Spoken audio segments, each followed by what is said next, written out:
We now have a time of testimony from Michelle, and she's going to come up and share a story with us, and then we'll open the floor to your contributions. So come on up, Michelle. Thank you. Good morning, everybody.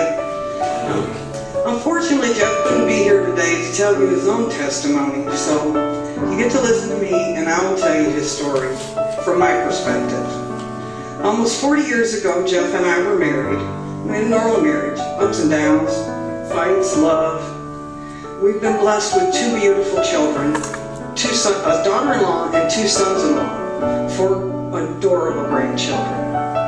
Our home is not a devout home, but it is a Christian home. Ponton is a Scottish surname, and as with the Irish, the Scottish have the ability to kind of see things that we mere mortals don't.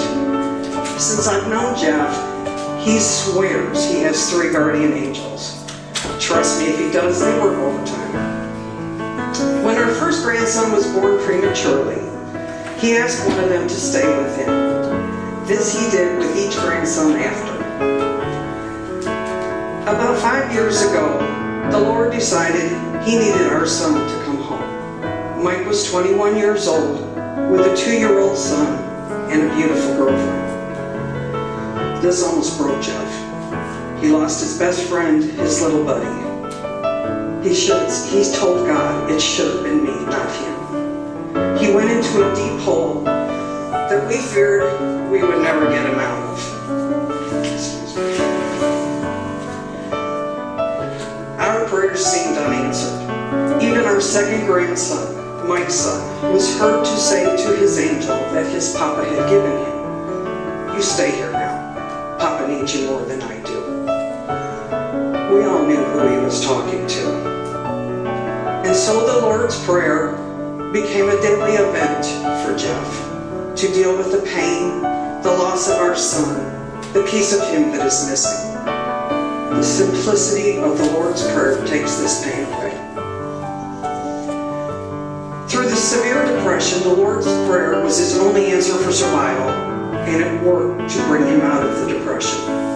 A year later, Jeff found out he had laryngeal cancer. I think this was the Lord's way of saying enough. Pretty severe, but effective. After 2 months of treatments, he prayed God would take him. The Lord said no. Months went by, and still he prayed.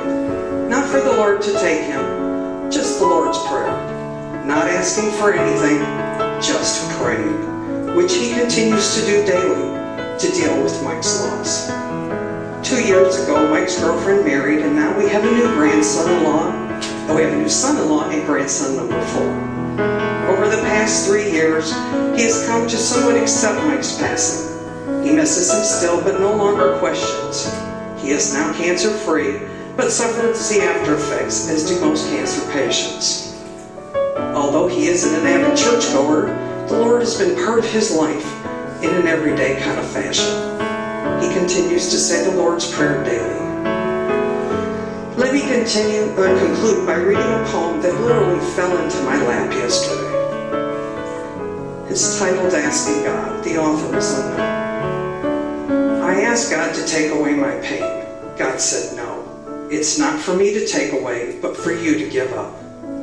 I asked God to grant me patience. God said no. Patience is a byproduct of tribulations. It isn't granted, it is earned. I asked God to give me happiness. God said no. I give you blessings. Happiness is up to you. I asked God to spare me pain. God said no. Suffering draws you apart from worldly cares and brings you closer to me. I asked God to make my spirit grow. God said no. You must grow on your own, but I will prune you to make you fruitful. I asked God for things that I might enjoy life. God said no. I will give you life so that you may enjoy all things. I asked God to help me love others as much as He loves me. God said, finally you have the idea.